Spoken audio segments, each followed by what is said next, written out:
ശരിക്കും പറഞ്ഞാൽ നിങ്ങളൊക്കെ ഉണ്ടായിട്ട് ഞങ്ങൾ രക്ഷപ്പെട്ടു. സത്യം പറഞ്ഞാൽ ഞാൻ കണ്ണ് എന്റെ ജീവിതം എന്റെ വീട് കാണാൻ പറ്റുമെന്ന് പറഞ്ഞ് ഞാൻ ശങ്കിച്ചു പോയി. ഞാൻ അത്രമാത്രം ദുരിതമാണ്. ഞങ്ങളെ ബസ്സിൽ നിന്നിരുന്ന ഫയർഫോഴ്സിനെ പോലീസുകാരെ ഞങ്ങൾ പല ആൾക്കാരെ ഞങ്ങൾ വിളിച്ചു.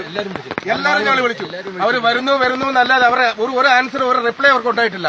സത്യം പറഞ്ഞാല് വീട്ടിൽ ഇരിക്കുന്ന ഞങ്ങളുടെ മാതാപിതാക്കളെ, ഞങ്ങളുടെ കുഞ്ഞുങ്ങളെ, ഞങ്ങളുടെ ഭാര്യയും ഒക്കെ ഞങ്ങൾ ഒരു നിമിഷം ഞങ്ങൾ ഓർത്തു. ഇനി കാണാൻ പറ്റുമോ ഞങ്ങൾ ഓർത്തുപോയി. ഞങ്ങൾ ഈ വൈറ്റുകാടുള്ള നിങ്ങളൊക്കെ പോലുള്ള ആൾക്കാരുണ്ട്. റോഡ് കാണിച്ചു തരാൻ ഉണ്ടായിട്ട് പേര് മാത്രമാണ് ഞങ്ങൾ ഇവിടം വരെ വന്നു പറ്റാതെ. ഞങ്ങള് ബസ്സിൽ കുടുങ്ങിയ ആൾക്കാരാണ് ഈ കാണുന്നത്. KSRTC ബസ്സിൽ കുടുങ്ങിയ 10-30ഓളം വരുന്ന ആൾക്കാർ വളരെ ദുരിതം അനുഭവിച്ച് 3-4 കിലോമീറ്റർ ചുറ്റിയിട്ടാണ് ഇതിങ്ങോട്ട് കവറാക്കി വന്നത്. ഫയർഫോഴ്സ് ഞങ്ങൾ വിളിച്ചിട്ട് വരും. അവസാനം അവര് വന്നോണ്ട് ഞങ്ങള് ഒരു പകുതിയോളം ഞങ്ങളെ അരപ്പക്കത്തോളം വെള്ളം ഉണ്ടായിരുന്നു. അവിടെ നിന്നിട്ട് അവര് കാഴ്ച കാണാണ്. അവർ ഞങ്ങളെ ഇങ്ങോട്ട് കൊണ്ടുവിടാൻ ഞങ്ങൾ സഹായിച്ചിട്ടില്ല. അവരിനിയും അവര് വന്നിട്ടില്ല. ഇവരാണ് ഞങ്ങൾ സഹായിച്ചത്. വൈറ്റാണ് ഞങ്ങൾ സഹായിച്ചത്. അവരിനി അവിടെ കാഴ്ച കണ്ടുകൊണ്ടിരിക്കുകയാണ്.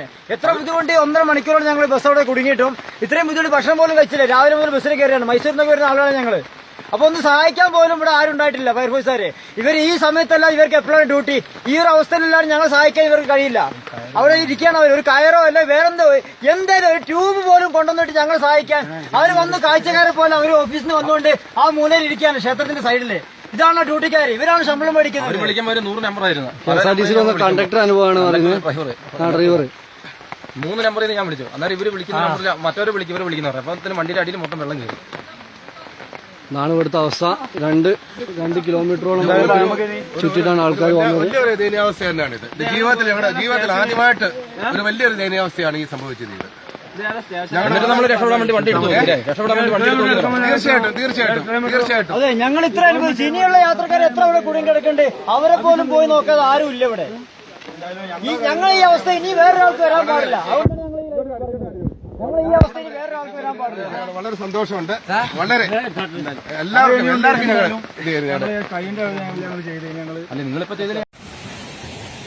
ഹലോ, ഇത് പടിഞ്ഞാറത്തറയുള്ള ലഞ്ച് ഹോട്ടലാണ്. ഡാമിന്റെ ഭാഗത്തേക്ക് പോകുന്ന ഹോട്ടലിന്റെ ഉള്ളിൽ കൂടി ഫുൾ വെള്ളം ഒഴുകിക്കൊണ്ടിരിക്കുകയാണ്.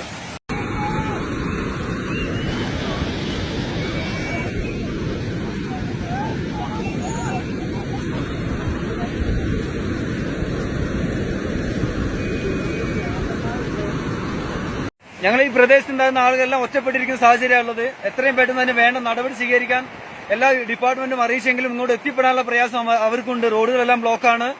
അപ്പോൾ പുത്തുമല ഈ പ്രദേശത്ത് 2 പാടിയും അതുപോലെ ക്യാൻറ്റീൻ ഉൾപ്പെടെയുള്ള പള്ളി, അമ്പലം ഉൾപ്പെടെയുള്ള പുരകള്, അവിടെ നിന്നിരുന്ന ആളുകളൊന്നും ഇവിടെ കാണാനില്ല. എല്ലാവരും മിസ്സിംഗ് ആണ്.